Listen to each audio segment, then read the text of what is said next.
നമസ്കാരം. Raf talks ഫുട്ബോളിലേക്ക് ഏവർക്കും സ്വാഗതം. ഈ സീസൺ അവസാനിക്കുന്നതോടുകൂടി ക്ലബിനോട് വിട പറയാൻ PSG ഫ്രഞ്ച് സൂപ്പർ താരമായ കിലിയൻ എംബപ്പെ ഇപ്പോൾ തീരുമാനിച്ചിട്ടുണ്ട്. ഫ്രീ ഏജന്റ് ആയിക്കൊണ്ട് സ്പാനിഷ് വമ്പന്മാരായ റയൽ മാഡ്രിഡിലേക്കാണ് അദ്ദേഹം പോവുക. താരത്തെ നിലനിർത്താൻ ഇപ്പോൾ PSG താല്പര്യമുണ്ടെങ്കിലും എംബപ്പെ ക്ലബിൽ തുടരാൻ ആഗ്രഹിക്കുന്നില്ല എന്നുള്ളതാണ് വാസ്തവം. എംബപ്പയുടെ പോക്ക് തീർച്ചയായും PSG സംബന്ധിച്ചിടത്തോളം വളരെ വലിയ ഒരു തിരിച്ചടി തന്നെയായിരിക്കും. പക്ഷേ PSG പരിശീലകനായ ലൂയിസ് എൻറിക്കയ്ക്ക് ഇക്കാര്യത്തിൽ യാതൊരുവിധ ആശങ്കകളുമില്ല.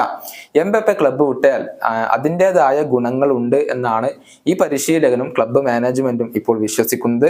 ഈ സീസണിൽ മികച്ച പ്രകടനം PSG നടത്തിയിട്ടുണ്ട്. എംബപ്പയുടെ അഭാവത്തിലും ആ ഒരു പ്രകടനം തുടരാൻ കഴിയുമെന്നുള്ള ആത്മവിശ്വാസത്തിലാണ് അവരുള്ളത്. പ്രത്യേകിച്ച് PSG പുതിയ മുന്നേറ്റ നിര താരങ്ങളിൽ അവർക്ക് വലിയ പ്രതീക്ഷകൾ ഉണ്ട്. പതിവ് പോലെ ഈ സീസണിലും 40-ൽ പരം ഗോളുകൾ നേടിയ താരമാണ് കിലിയൻ എംബപ്പെ.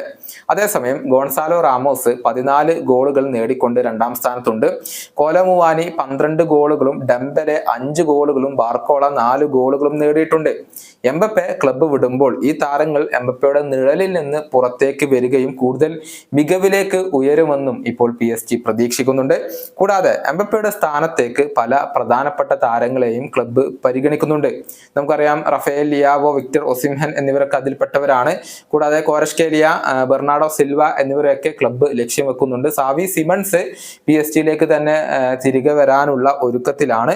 അതുകൊണ്ട് തന്നെ കിലിയൻ എംബപ്പെ ക്ലബ്ബ് വിട്ടാലും ടീമിനെ റീബിൽഡ് ചെയ്തെടുക്കാൻ വലിയൊരു ബുദ്ധിമുട്ടുണ്ടാവില്ല എന്നുള്ളത് തന്നെയാണ് എൻറിക്ക വിശ്വസിക്കുന്നത്. മികച്ച ഒരു ടീം അപ്പോഴും അവർക്കുണ്ടാകും എന്നുള്ള ഒരു കോൺഫിഡൻസ് അവർക്കുണ്ട്. ഏതായാലും അടുത്ത സീസണിൽ PSG എന്താകും എന്നറിയാനുള്ള ഒരു ആകാംക്ഷയിലാണ് ഇപ്പോൾ ആരാധകരുള്ളത്. ഈ വീഡിയോയുടെ അവസാനിപ്പിക്കുന്നു. വീണ്ടും കാണാം.